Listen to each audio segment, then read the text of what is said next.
This is my description of Beg Milk by Suki. What you need to put the milk in is this thing here. See, it's kind of dirty in there a little bit. Now, I go to the store and I get the Beg milk, which is in here. I have to put the camera down while I get it out.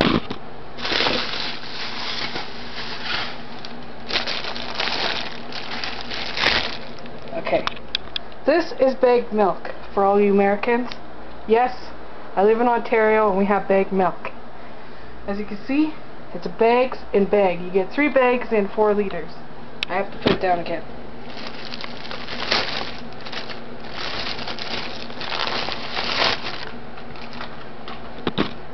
Now this is what the bag looks like. I was asked, how do you drink Beg milk?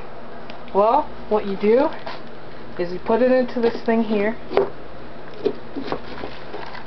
and when it's up like that a little bit, you just bang it down, and then you cut the corner, and then you pour your milk, and that's it. That's Beg milk.